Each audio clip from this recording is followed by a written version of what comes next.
Hey everybody, Mr. Pagan Possibilities here. Getting close to Yule, and it's that time of year where all the winter holidays are celebrated. And so I just thought I would read some stuff about what all the other winter holidays stand for, basically. A lot of people don't know what Hanukkah and Kwanzaa and, you know, even a lot of Christians don't know what Yule is about. So, pretty much everybody knows what Christmas is about. But I'll start with that one, since it originally has pagan roots to start with. And we'll just go from there. Originally intended as a religious holiday to blend in with the pagan sun-welcoming rituals and commemorate the birth of the Christ child. This festival was purposely placed within the winter solstice celebration timeframe. Aside from the incorporation of Christendom's Holy Family, most of the festival still retains its original pagan roots. Traditions vary from country to country, but nearly all cultures incorporate trees, decorations, feasting, gift-giving, goodwill, and a Santa figure, and of course lights of some sort. So, yeah, pretty much has all of its pagan's roots. Just, you know, they added Jesus and Mary and Joseph and the Star of Bethlehem, and pretty much just dumped it right in the middle of Yule. So, yeah, it happens. But I know most of us know that already. So, as far as Hanukkah, it says this Jewish celebration, meaning Festival of Lights, is held in December. The dates vary. It's not on necessarily any set week. It lasts for 8 days and commemorates the defeat of the Syrians, who refused to allow proper Judaic worship. Hence, Hanukkah is the celebration of religious freedom. What does that have to do with lights?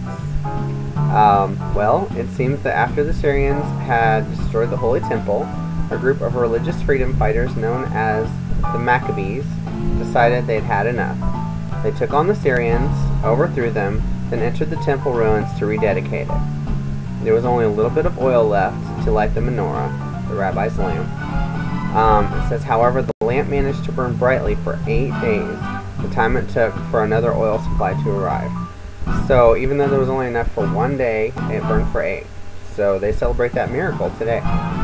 Today's Hanukkah festival still centers around the candelabra with 8 candles, called the menorah, and has 1 candle being lit each evening at sunset, and the participants play games, sing songs, exchange gifts, and feast on traditional Jewish foods like latkes, which are potato pancakes, and they also have a special kind of donut. They have other foods too, but those are the 2, you know, most popular that people know about. Due to the holiday connection with oil, though, nearly all fried foods are popular treats during this festival. So, basically, it's just like the rest of the holiday festivals around this time of year, you know. It's about love and light and food.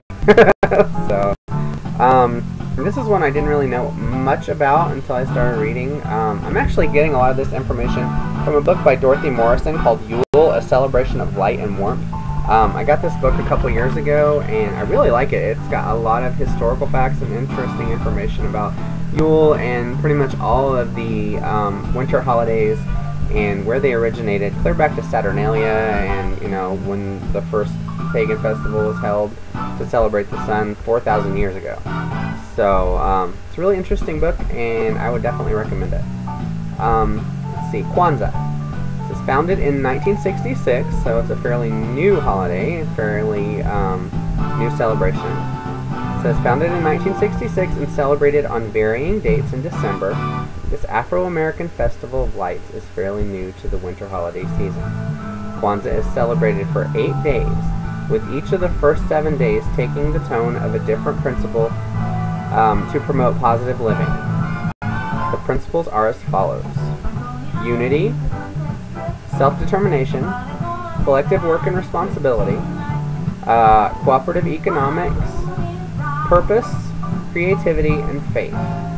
Kwanzaa involves the use of a kinara, a candelabra that holds 8 candles, so that's similar to the Jewish holiday of Kwanzaa.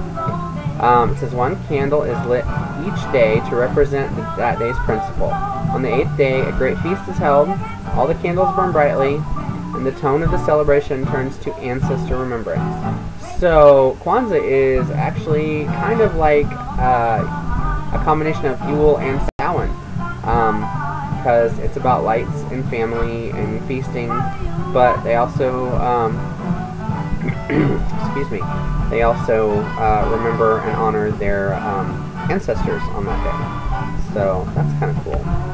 And for those of you out there who are watching this, I don't know how many of you might be, but that are Christian or that really don't know what Yule is about, the winter solstice is another name for Yule. It says Yule, a variation on the Scandinavian word jule, meaning wheel, is observed on the first day of winter, the shortest day of the year. One of the common themes during this celebration comes from the Celts. It's the battle between the aging Holly King, representing the darkness of the old year, and the young Oak King, symbolizing the light of the new year. Sometimes the battle is reenacted during ritual. More often than not, though, the tale is simply told while lighting the Yule log in an effort to welcome the sun, to encourage its easy birth, and to persuade it to cast its warming, healing rays upon our bodies, hearts, and spirits. Although solstice traditions vary around the world, all of them include light and fire. In Iran, for example, a solstice celebration called Yalda or Sada involves keeping vigils through the night at seaside fires burning to encourage the sun to defeat its alter ego, darkness. Some Germanic peoples still light a fire on this night to honor Bertha, sometimes called Hertha, a sun goddess who tends to home and hearth. So those are pretty much the 4 major celebrations that happen this time of year, and a little something about each one of them, and I hope you enjoyed finding out this information. I know I did when I read the book, and like I said, I would really highly recommend the book. It's really interesting. It's got a lot of neat stuff in it. It's by Dorothy Morrison, and it's called Yule, A Celebration of Light and Warmth. So here's wishing all of you guys a blessed Yule, and Merry Christmas, and Happy Kwanzaa, and Happy Hanukkah, whatever you celebrate this time of year. So I hope it's wonderful, and I hope you guys are having a great time with your family and friends and celebrating.